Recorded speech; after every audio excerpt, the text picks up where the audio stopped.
नमस्ते एवरीवन, कैसे हो आप सब। Welcome back to my channel. आप सबका स्वागत है इंग्लिश जोन में। सो गाइज, आज मैं स्टार्ट करने जा रही हूँ अपना सबसे इम्पॉर्टेंट और वेरी फर्स्ट लेसन। जैसा कि मैंने कल आपको बताया कि हमें अगर इंग्लिश सीखनी है तो हमें सबसे पहले काइंड ऑफ सेंटेंसेस पता होना चाहिए। जैसे कि सिंपल सेंटेंस कौन से हैं, कंपाउंड कौन से हैं, कॉम्प्लेक्स कौन से हैं, कंडीशनल सेंटेंस कौन से हैं, मॉडल कौन से हैं, एटसेट्रा। सो गाइज, सेंटेंसेस पर कमांड तो हम आगे जाके बनाएंगे ही।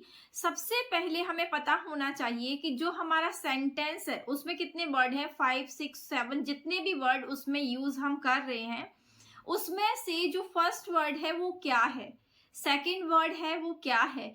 यानी कि हमें सभी वर्ड्स की कैटेगरी, जिसे हम पार्ट ऑफ स्पीच कहते हैं, उसके बारे में पूरी नॉलेज होनी चाहिए।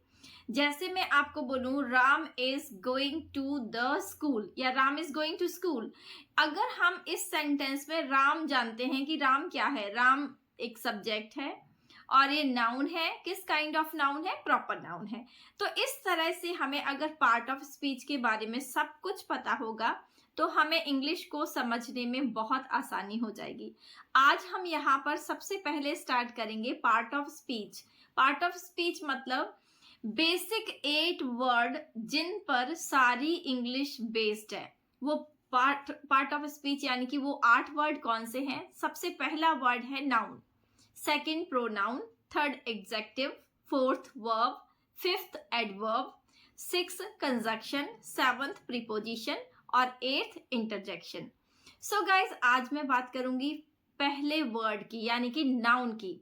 What is the noun? There are so many kinds of definition are available in this definition। जैसा कि मैंने आपको कल ही बोला है, जब मैंने चैनल स्टार्ट किया है, जब मैंने अपनी फर्स्ट वीडियो डाली है, कि मैं जो भी पढ़ाऊंगी वो मैं बिल्कुल सिंपल पढ़ाऊंगी, आपको समझ आने वाला है बस।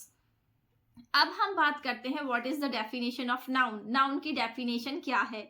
तो नाउन की डेफिनेशन है, noun is a name of any person, place, thing etcetera. यानी कि नाउन किसी पर्सन का नेम हो सकता है, नाउन किसी प्लेस का नेम हो सकता है, नाउन किसी थिंग का। जैसे सपोज करो ये मोबाइल है, अगर हम इसे मोबाइल कहते हैं तो ये नाउन है, ठीक है।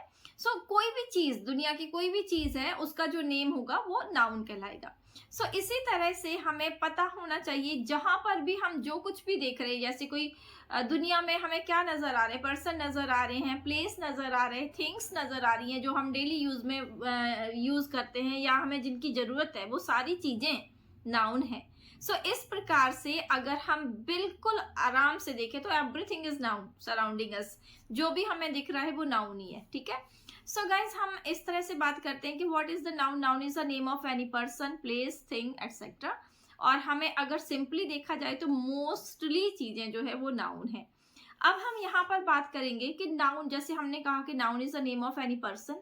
पर्सन मतलब राम, प्लेस मतलब आगरा, दिल्ली, कैलकाटा, जो भी हम जगहों के नेम यानी कि प्लेसेस के नेम होते हैं वो नाउन है। और तीसरी चीज जो थिंग है, मतलब जो भी हमें चीजें नजर आ रही है जिन्हें हम रोज यूज करते हैं, बरतते हैं, जिन्हें हम सुबह से शाम। सबसे पहले जो नाउन की कैटेगरी होती है वो होती है proper noun, second common noun, third collective noun, fourth material noun और फिफ्थ एब्स्ट्रैक्ट नाउन। अगर हम इन पांचों को डिस्क्राइब करने बैठ गए तो वीडियो बहुत लंबा हो जाएगा और आप उसे इंटरेस्ट से देखेंगे नहीं। इस वजह से इस वीडियो को यहीं समाप्त करते हैं और कल मैं जो वीडियो बनाऊंगी वो वीडियो बनाऊंगी मैं नाउन की कैटेगरीज को डिफाइन करते हुए। यानी कि प्रॉपर नाउन क्या है, कॉमन नाउन क्या है, कलेक्टिव नाउन क्या है, मटीरियल नाउन क्या है और एब्स्ट्रैक्ट नाउन क्या है। तो चलिए अब दीजिए इजाजत। Thank you so much and guys, please channel को सब्सक्राइब जरूर कीजिए। सिंपल लैंग्वेज में अंग्रेजी बिल्कुल बेसिक से मैं आपको सिखा रही हूँ। अगर आपको कोई भी कमी नजर आती है या आपकी जो भी प्रॉब्लम है, आप कमेंट बॉक्स में जरूर बताइए, लेकिन उससे पहले चैनल को सब्सक्राइब कर लीजिए।